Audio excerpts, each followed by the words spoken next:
Es la mañana en el continente americano. Cuando atardece en Europa y cae la noche en Asia. Así despierta el continente americano y transcurre el día y la noche en el resto del mundo. La mañana. Think you know better than I do. Ay, una cucaracha ha sido protagonista inesperada en un acto público del presidente de Filipinas. Ahí está Rodrigo Duterte. Él tuvo que valerse de una de sus asistentes para que le quitara encima la cucaracha que correteaba por su pecho. El presidente se desubicó un poco en el discurso. Cuando la vio de inmediato, pues sacude con la mano para quitarse la cucaracha.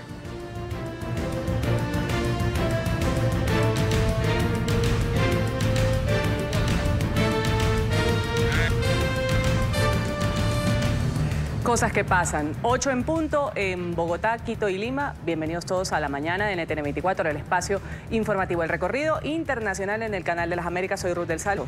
La noticia con la que pasaban ayer algunos venezolanos la noche, el madurismo sigue amedrentando a sus opositores. En esta ocasión, Edgar Zambrano, el vicepresidente de la Asamblea Nacional, fue detenido el día de ayer. Funcionarios del SEBIN llegaron hasta la sede del Partido Acción Democrática con armas largas, interceptaron el vehículo en el que estaba el legislador y lo capturaron, lo llevaron en grúa.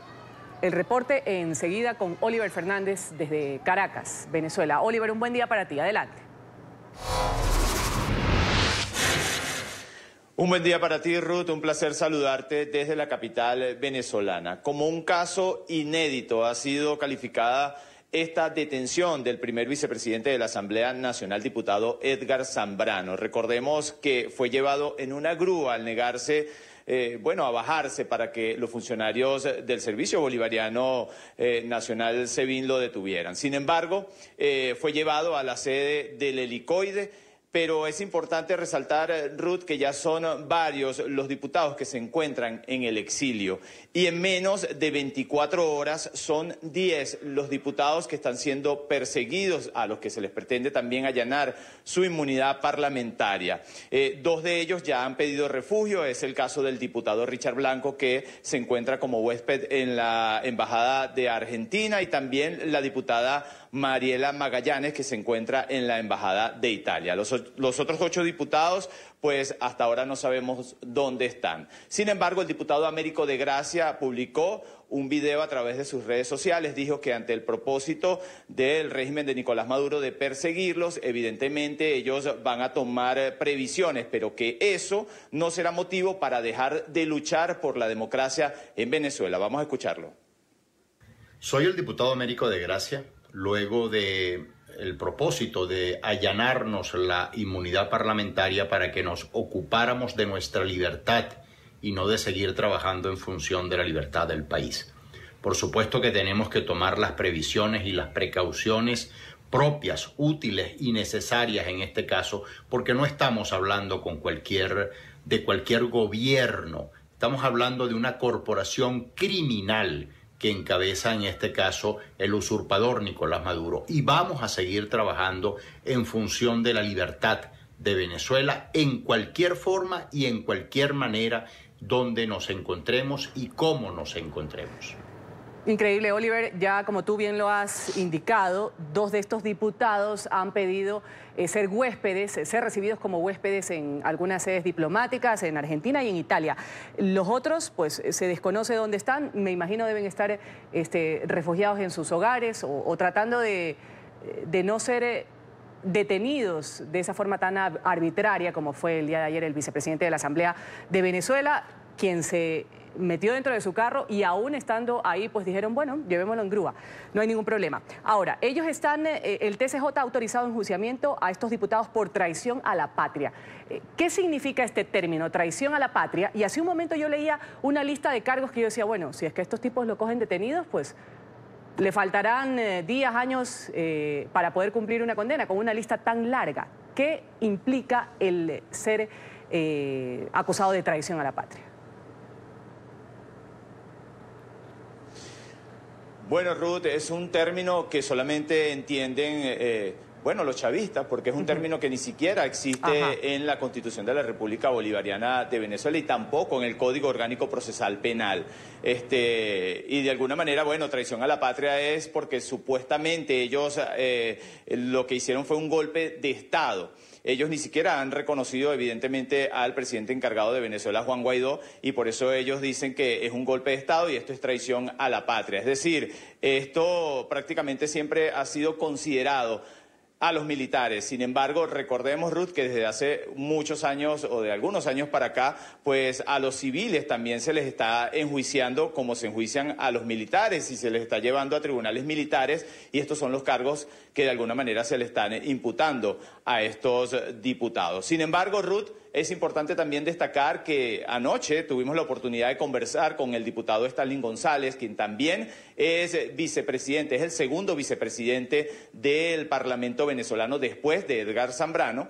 Él decía que se está violando nuevamente la Constitución, que este es un golpe a la Constitución y que la llamada Revolución Bolivariana lo que ha hecho es desechar la Constitución para delinquir. También tuvimos la oportunidad de conversar con Carlos Prosperi, quien es otro de los diputados al Parlamento venezolano. Él incluso estaba en esta reunión en el CEN de Acción Democrática y pudo ver y nos pudo contar cómo fue la detención del diputado Edgar Zambrano. Vamos a escucharlos.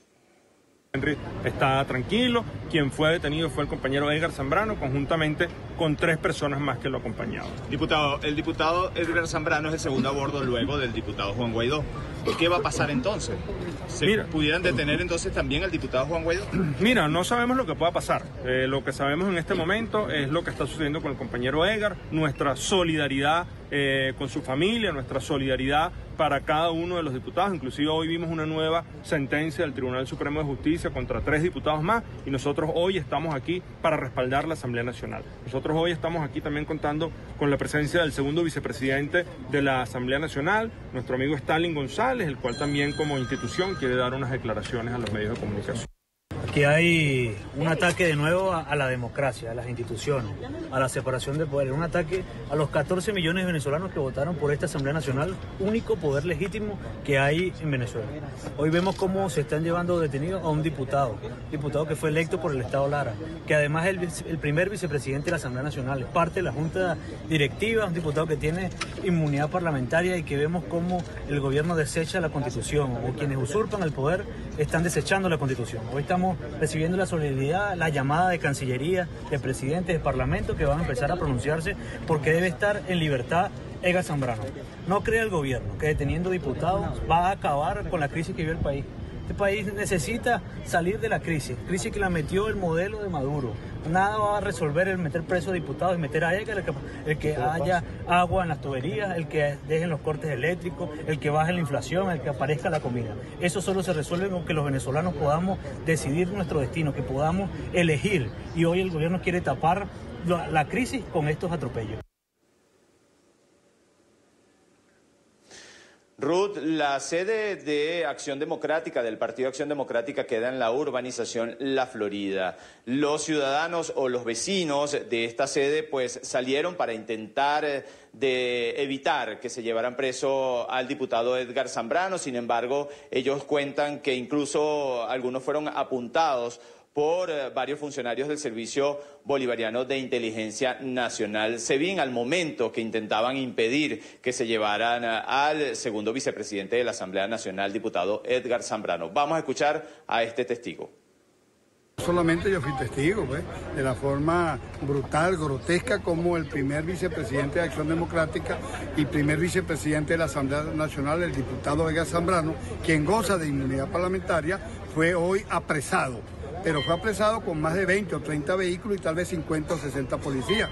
Como todo el derecho que él tiene, se niega a bajarse de su vehículo y no quería salir. Bueno, sus puertas fueron aladas, sus puertas fueron golpeadas y finalmente con una grúa es remolcado y es llevado. Muchas personas que estaban ahí fueron apuntadas porque no permitían que vieran eso que estaba pasando ahí, pero al fin y al cabo la vista ve las estrellas, también podíamos ver a esa distancia lo que estaba pasando. Pero les repito, eso lo vieron la gente de los edificios y muchas personas, más de 100 personas que en ese momento estábamos ahí, pudimos apreciar eso. Ruth, para hoy se tenía previsto un encuentro de los trabajadores con el presidente encargado de Venezuela, Juan Guaidó, en el Colegio de Ingenieros en Caracas. Sin embargo, esta pauta fue suspendida por cuestiones de seguridad, así lo ha dejado ver prensa presidencial. Sin embargo, no se descarta que puedan ofrecer una rueda de prensa para tener las reacciones del presidente encargado de Venezuela de lo que ha ocurrido en las últimas 24 horas con los diputados a la Asamblea Nacional. Es la información que nosotros podemos aportar a esta hora desde Caracas. Volvemos contigo a la mañana de NTN 24. Gracias, Oliver, por tu reporte. Desde España y Austria, representantes de Guaidó también han hecho un llamado a la Comunidad Europea y al Grupo de Contacto para ejercer más presión sobre el régimen de Maduro. Marcelo Moncayo, desde Madrid, tiene el reporte. Marcelo.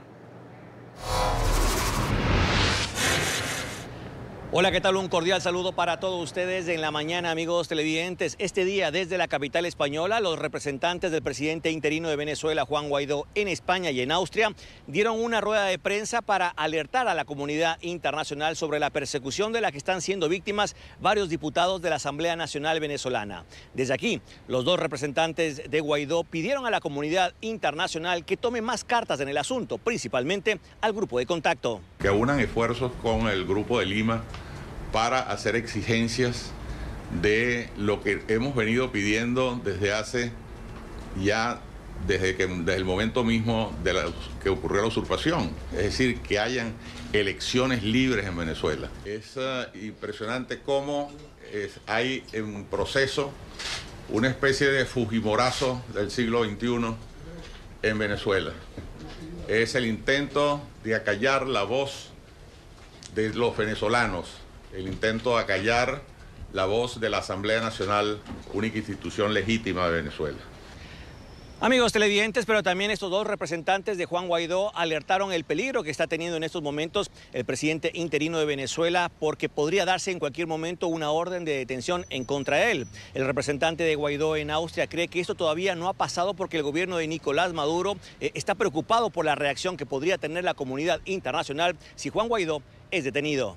El presidente Guaidó, pues por supuesto, es bastante simbólico en ese sentido, y arriesgarse a llevar una acción con el presidente, pues puede desencadenar una acción internacional importante, que no sabría yo decir exactamente qué, pero hay muchas advertencias por parte de la comunidad internacional de no tocar al presidente Guaidó, y entiendo que ellos han hecho eso, han tratado de respetar esa y de tratar de no meterse allí, pero sin embargo lo que están haciendo ya, la comunidad internacional tiene que manifestarse duramente en contra de los últimos hechos.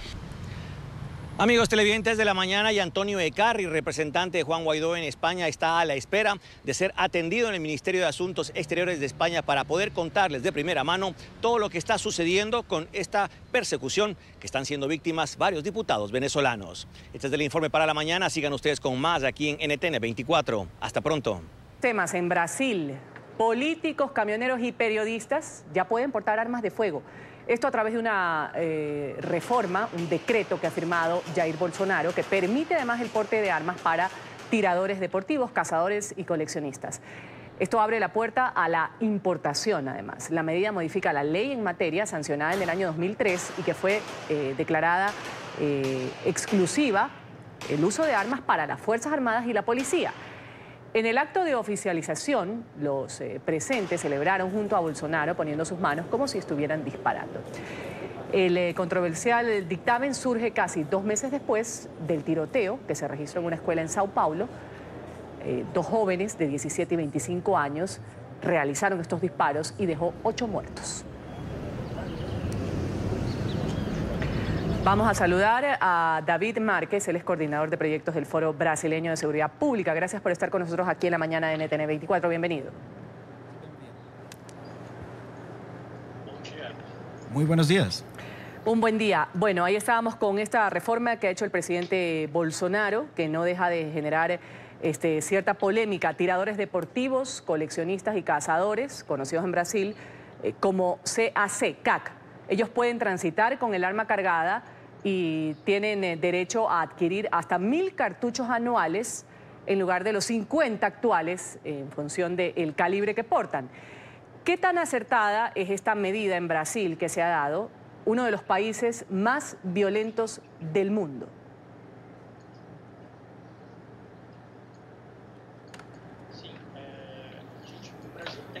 Sí, bueno, Brasil ahora mismo tiene un problema bastante grande porque las personas ahora mismo con esa medida van a poder portar sus armas en el espacio público. Fue una ley básicamente por presión también de una parte de la población y es importante saber eso, que hay una parte de la población que está de acuerdo con ese porte de armas, pero es un decreto de Estado que claramente es histórico en la medida de que creo que ahora el reto es intentar modificar esa ley, porque ahora mismo el Congreso Nacional y la oposición tienen que buscar un espacio para refutar todo eso. Creo que hay simplemente también evidencias científicas que apuntan a que las armas de fuego en circulación en una sociedad, y en una sociedad especialmente como la brasileña, en realidad, entre más armas de fuego hayan circulando, vamos a tener más crimen. Correcto. Para tener derecho al porte de armas, los interesados deben presentar una declaración efectiva de necesidad, tener al menos 25 años de edad, carecer de antecedentes penales y comprobar idoneidad moral, psicológica y capacidad técnica, dicen, para el uso de armamentos. ¿Cómo se demuestra eso? Un joven toma el arma de su padre, va a la escuela, como sucedió hace pocos meses, y mata indiscriminadamente.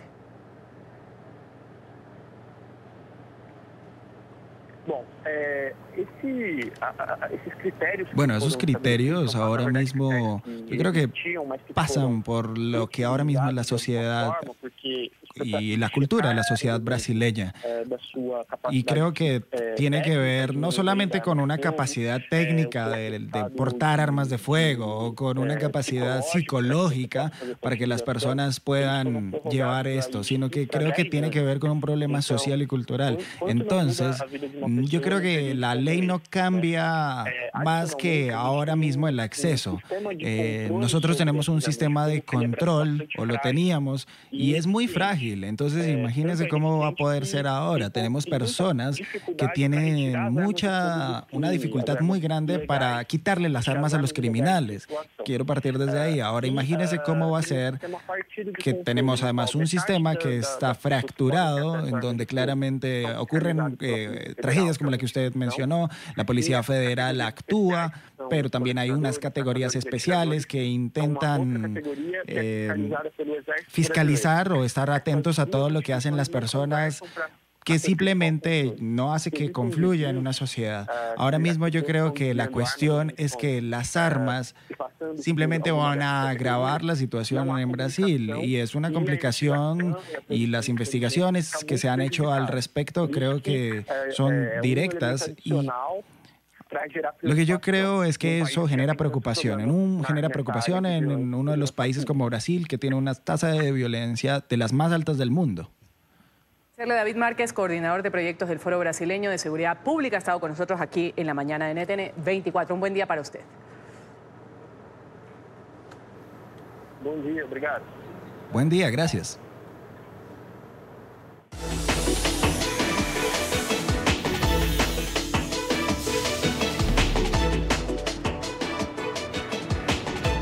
Revisamos inmediatamente noticias de la Unión Americana. Pese a describirse a sí mismo como un magnate exitoso, el presidente Donald Trump ha reportado pérdidas por más de $1.200 millones en sus declaraciones de impuestos entre 1985 y 1994. La información ha sido revelada por el diario The New York Times. Emiliana Molina nos reporta a esta hora. Adelante.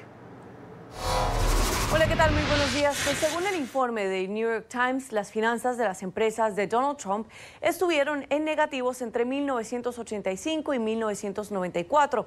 Sus propiedades perdieron $1.170 millones durante ese periodo, según documentos fiscales de esos años. Las revelaciones se producen un día después de que el Departamento de Tesoro se negara a comunicar al Congreso las declaraciones impositivas del presidente estadounidense de los últimos 6 años, en una batalla entre el gobierno y la mayoría demócrata en la Cámara de Representantes. Y es que desde la campaña presidencial de 2016, los periodistas de varios medios de comunicación en Estados Unidos han intentado desvelar las complejas y ocultas finanzas del Ejecutivo, y Trump se ha negado a publicar sus ingresos, algo que suelen hacer casi todos los nuevos inquilinos de la Casa Blanca. Esta es toda la información que tenemos desde Washington. Emiliana Molina, regreso al Centro Internacional de Noticias con ustedes. Gracias, Emiliana, por tu reporte. Y mientras se revelaban estas cifras de las pérdidas de Trump, El Senado de Nueva York ha dado luz verde a una normativa que ayudaría al Congreso estadounidense a obtener parte de los registros tributarios del mandatario. La medida habilitaría a la autoridad neoyorquina de impuestos para hacer públicas las contribuciones fiscales del actual ocupante de la Casa Blanca. Alejandro Rincón tiene el tema. Alejandro.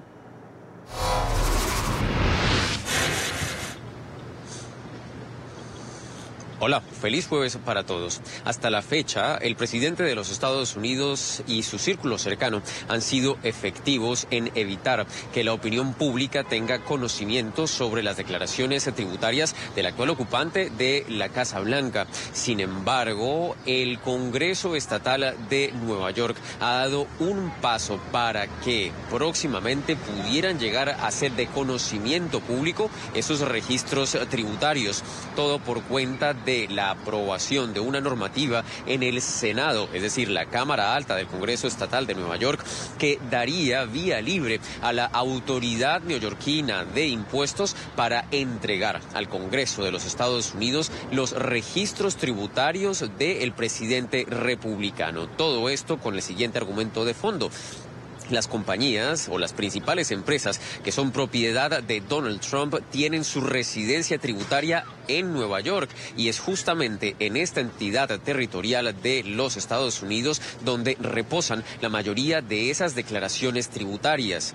La normativa que ha sido aprobada por el Senado, que está controlado por el Partido Demócrata, es decir, por la oposición al presidente Donald Trump, apunta precisamente a eso, a habilitar a que se hagan de conocimiento público esos registros tributarios y adicionalmente dentro de esa ley se ha incluido una provisión de forma tal que se puedan investigar cualquier tipo de fraude relacionado con estos impuestos. La normativa tramitada por el Senado pasa la próxima semana a la Asamblea y en caso de que sea aprobada llegaría a ser firmada por el gobernador Andrew Cuomo.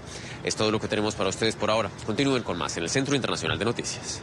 Gracias, Alejandro, por tu reporte. Autoridades en Miami han capturado a una doctora hispana que está acusada de homicidio involuntario. Resulta que la profesional le habría dado un tratamiento no adecuado a una paciente que luchaba con una adicción a los opioides. Esta mujer ha muerto de sobredosis. En Florida, Paola Serna tiene la historia. Adelante, Paola.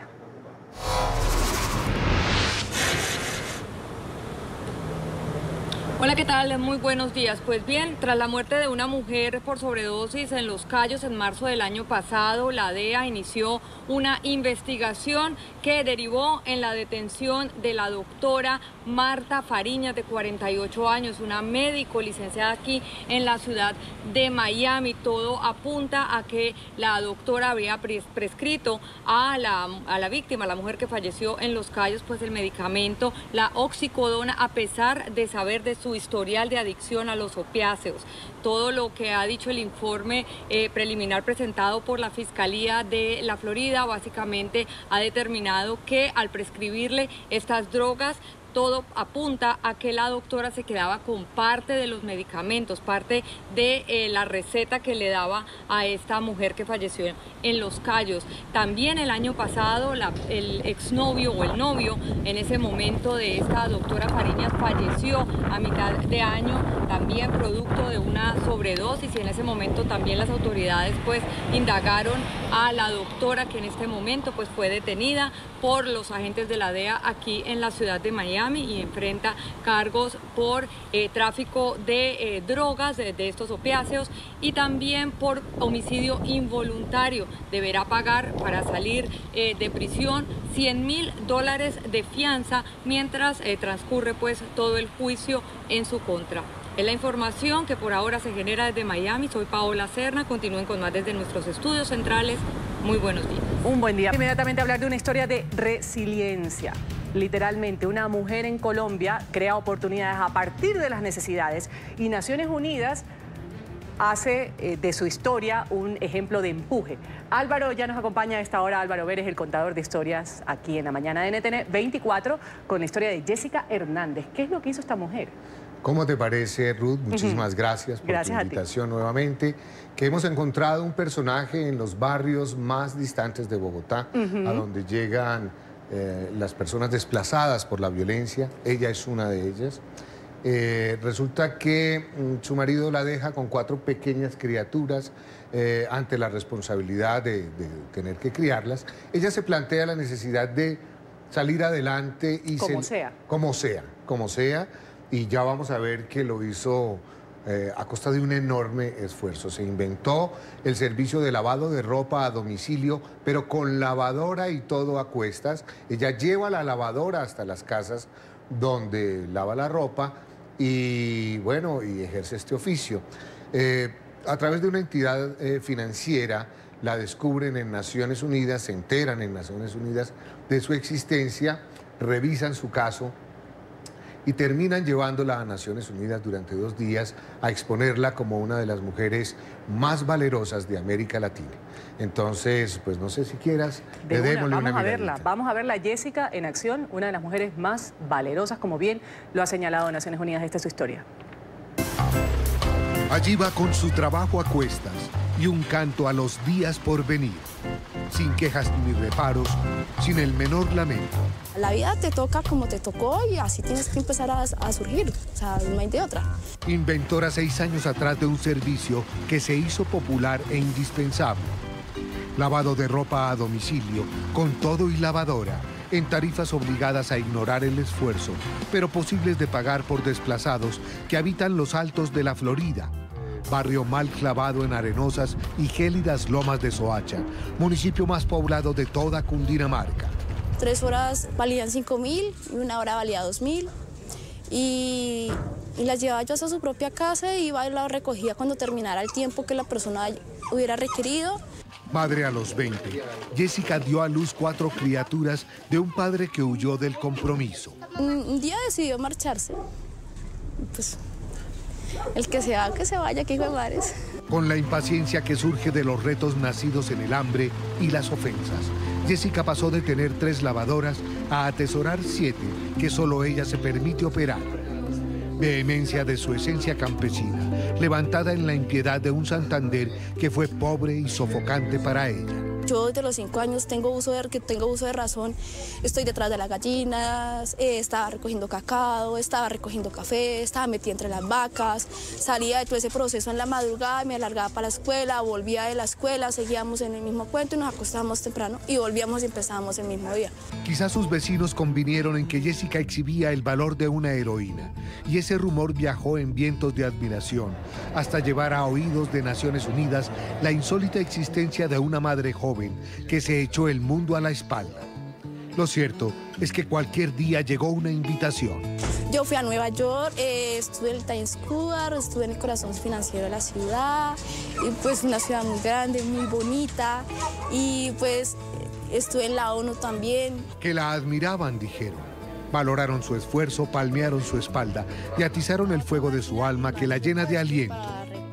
Con toda esa ebriedad y sin vida crediticia, Jessica se acercó a una entidad financiera y solicitó un préstamo.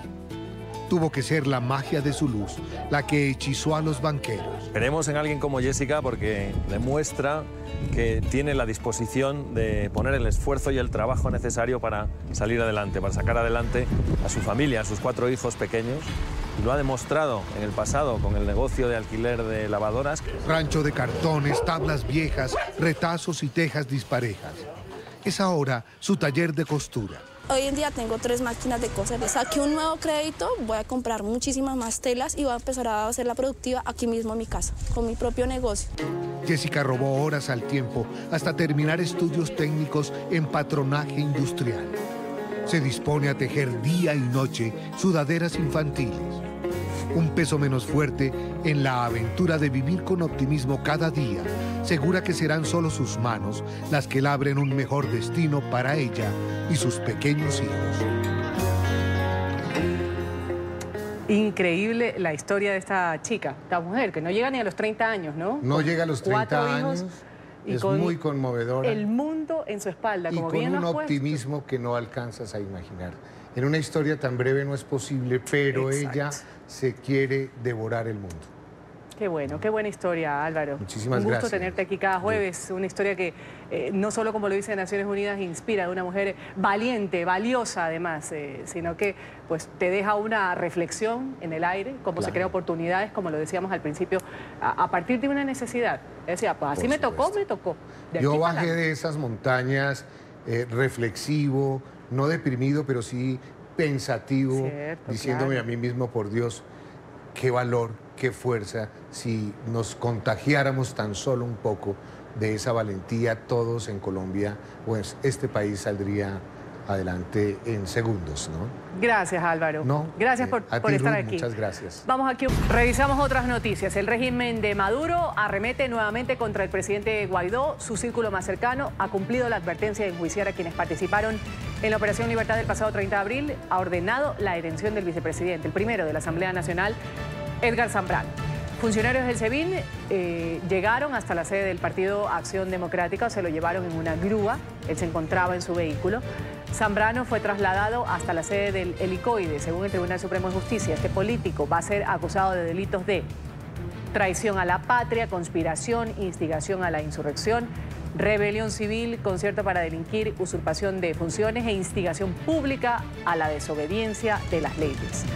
El mandatario interino ha condenado estos hechos, aseguró que este tipo de acciones no lo va a amedrentar, ha alertado a la comunidad internacional de las intenciones de Nicolás Maduro. Advierto a quien haya ordenado esta acción que tendrá que asumir las consecuencias de crímenes que no prescriben. Están a tiempo de cesar esas acciones y asumir lo irreversible del cambio que vive el país.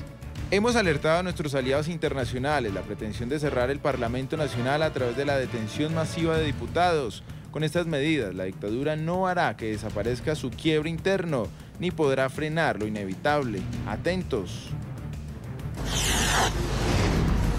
El Grupo de Lima, a través de un comunicado, ha rechazado lo que calificó de arbitraria detención del primer vicepresidente de la Asamblea Nacional de Venezuela. El bloque condenó el uso de la fuerza por parte de funcionarios del Servicio de Inteligencia de Maduro. Los gobiernos de Chile y de Colombia han rechazado las acciones contra los políticos que apoyaron esta Operación Libertad del presidente Guaidó. Por su parte, el secretario general de la Organización de Estados Americanos ha exigido la liberación de Zambrano. Exigimos que el SEBIN pare la intimidación, se respeten fueros a los diputados de la Asamblea Nacional de Venezuela y que se libere inmediatamente a Edgar Zambrano. No más persecución política de la dictadura de Venezuela. La fotografía que ha sido compartida en redes sociales del presidente estadounidense Donald Trump, ahí se puede ver al mandatario reunido con Marco Rubio y Rick Scott. Este miércoles, durante su retorno a la capital estadounidense, Trump ha discutido con los congresistas republicanos lo que ha calificado como terribles abusos del régimen de Maduro. El presidente acompañó esta imagen con el texto en el que ratificó que Estados Unidos va a estar con el pueblo de Venezuela por el tiempo que sea necesario. Recordemos que Rubio y Scott han sido los políticos más influyentes en ejercer presión diplomática sobre el régimen de Venezuela. Tras la detención del vicepresidente de la Asamblea Nacional, la Casa Blanca ha advertido que habrá serias consecuencias. El régimen de Corea del Norte ha vuelto a causar incertidumbre en la región tras el lanzamiento de 2 nuevos proyectiles. El ensayo tuvo lugar a las 4:30 de la tarde, hora local, desde la parte occidental del país. Las autoridades en Corea del Sur han confirmado que los proyectiles lanzados son misiles balísticos de corto alcance. Hace menos de una semana, el régimen lanzó varios misiles de características similares.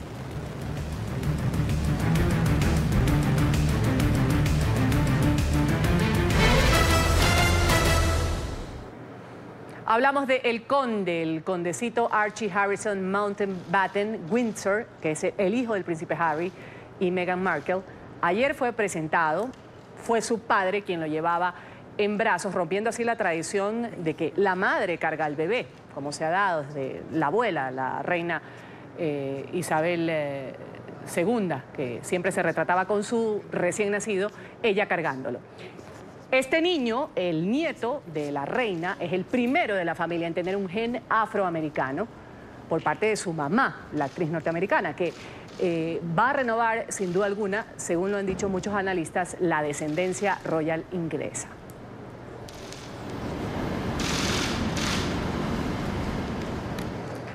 Nos acompaña Alfredo Rodríguez, experto en monarquía, a esta hora desde España. Gracias por estar con nosotros, Alfredo. Bienvenido. Es un placer, un saludo muy cordial a todos los televidentes. Archie, el nombre escogido de origen germánico, significa genuino, audaz, valiente. Se dicen que es muy popular en Reino Unido que en Estados Unidos. Es más popular ahí. Harrison, por su parte, también es común en Reino Unido, que en Estados Unidos originalmente se usaba como un apellido, ahora significa hijo de Harry.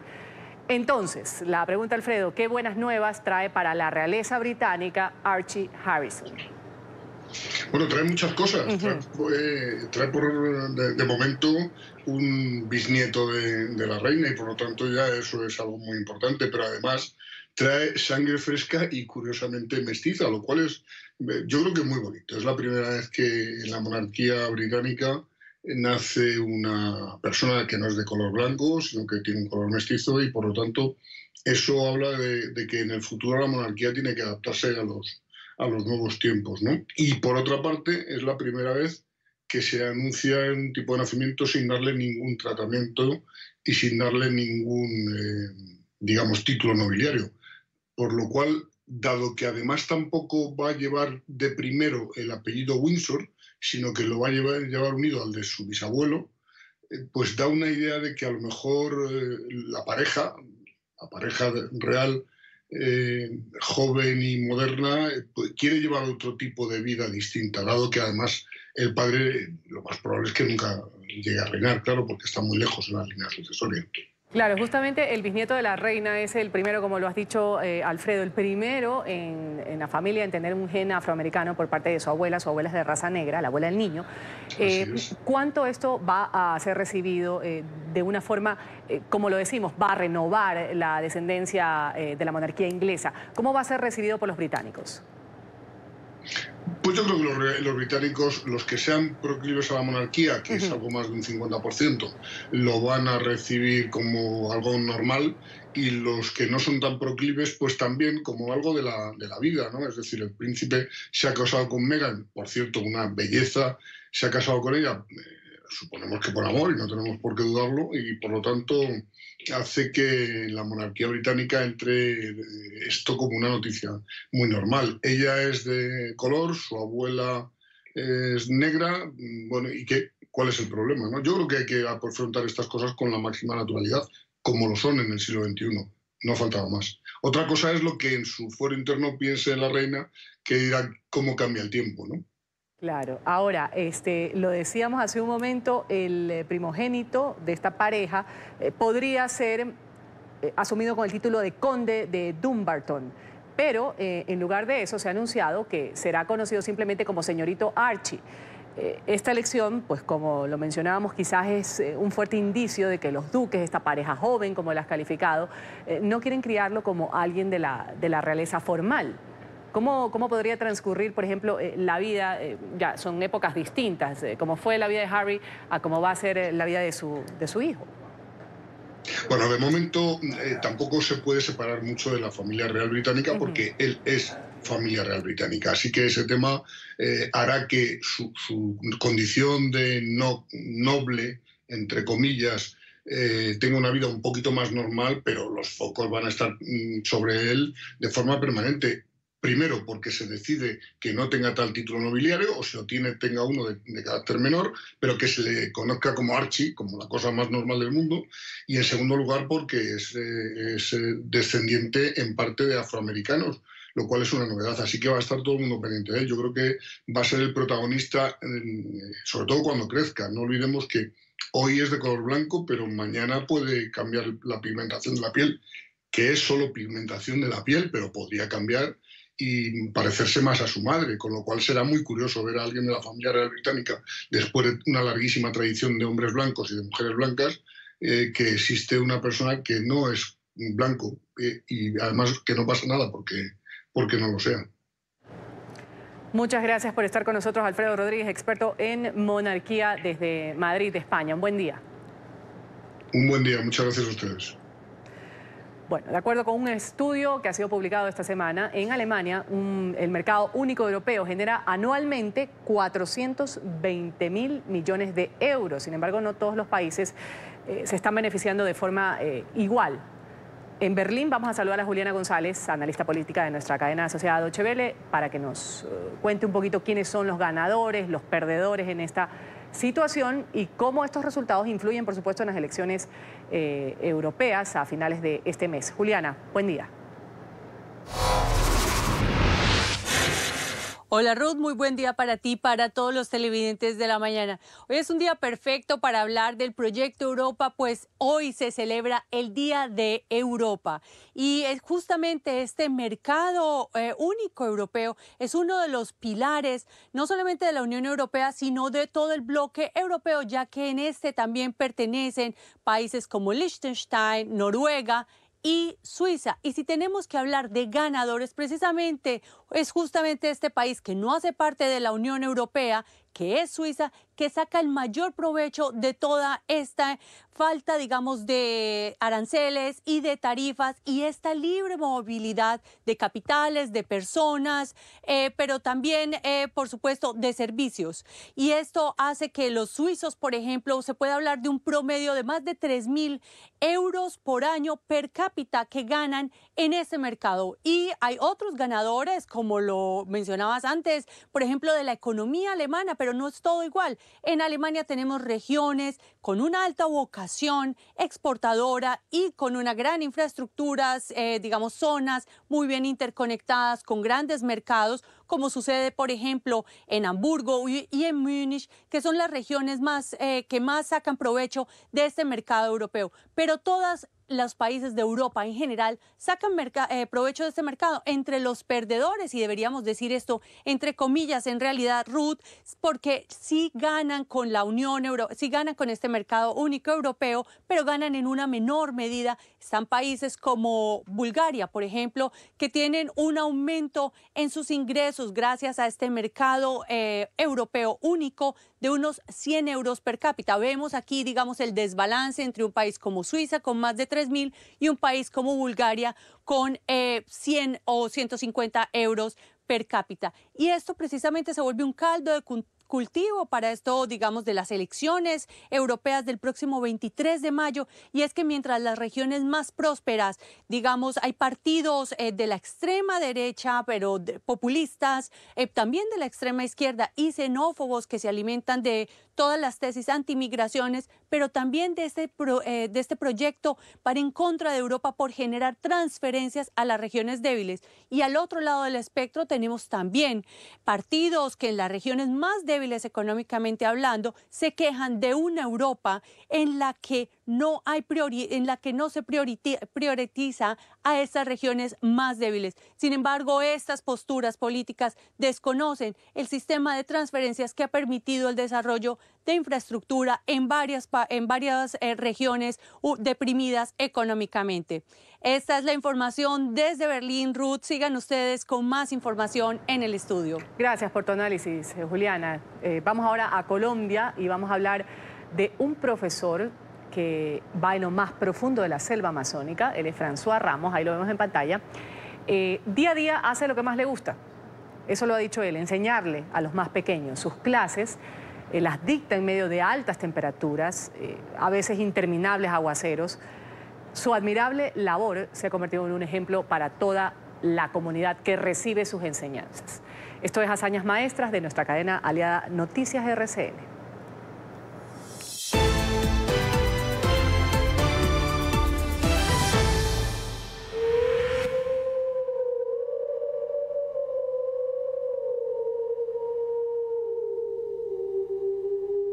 Pocas cosas causan tanta curiosidad en el hombre como conocer la selva amazónica por dentro.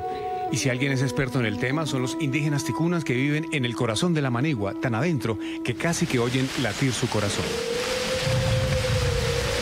Estos indígenas viven al lado de otras comunidades ancestrales, milenarias, a quienes consideran sus hermanos.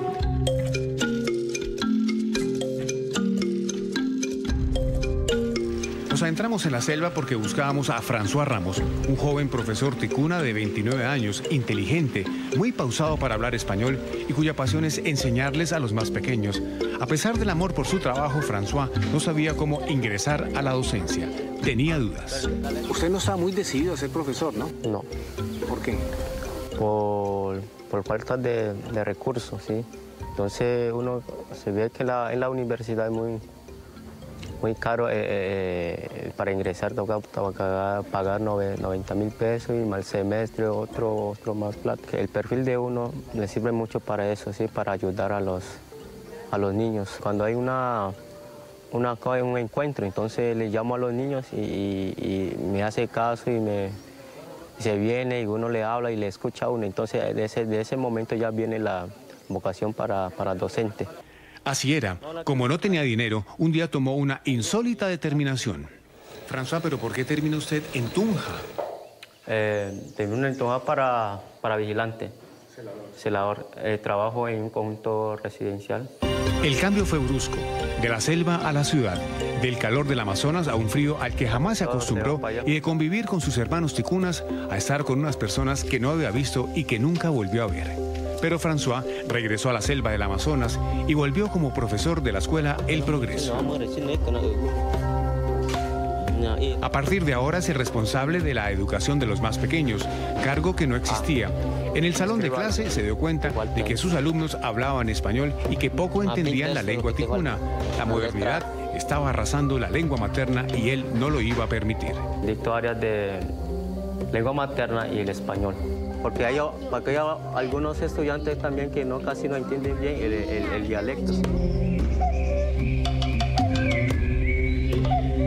Llegar a esta escuela es llegar a la mitad de la selva, llena de misterio, animales, de sonidos desconocidos, de plantas y árboles jamás vistos y de un aroma inconfundible que solo allí se percibe.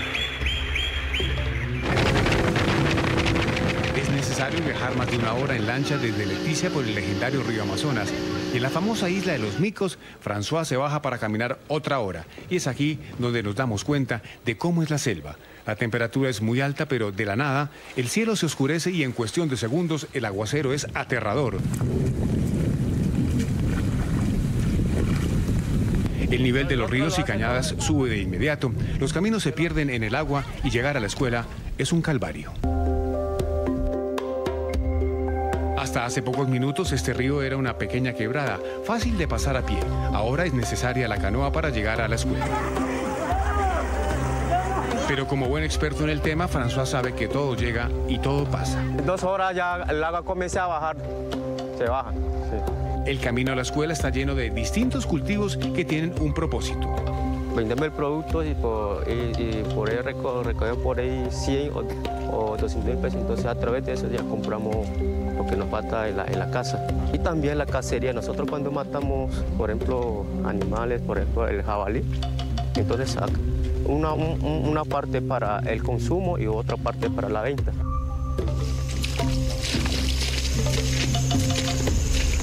Es el dios tupana que se llama Yoí. Entonces aquí ya llegamos a la comunidad del Progreso ticuna. El profe llega mojado y muy cansado, directo a clase con los pequeñitos ticunas que lo están esperando. La Escuela Indígena del Progreso está ubicada a orillas del río Amazonas y a 35 kilómetros de Leticia. Los padres de los 175 alumnos de esta escuela aseguran que la llegada de François ha disparado el gusto de los niños por el arte, la música, la pintura y el deporte. El mediodía llega muy rápido en la comunidad. Las clases terminan, pero en la cabeza de François se quedan las ideas dando vueltas para lograr ser el mejor profesor en una escuela ubicada en una de las selvas más grandes del mundo. Todos se van, pero entre el profe y sus alumnos no hay despedidas. Él les dirá, como el poema del líder indio Mahatma Gandhi, allí donde ustedes estén, los llevaré en mi corazón. Al fin de cuentas, las huellas del profesor aparecen en el camino de la escuela y en el largo camino de la vida, con una ventaja: estas últimas jamás se olvidan y jamás se borran. Gracias por su sintonía cada mañana con este espacio del Canal de las Américas NTN 20.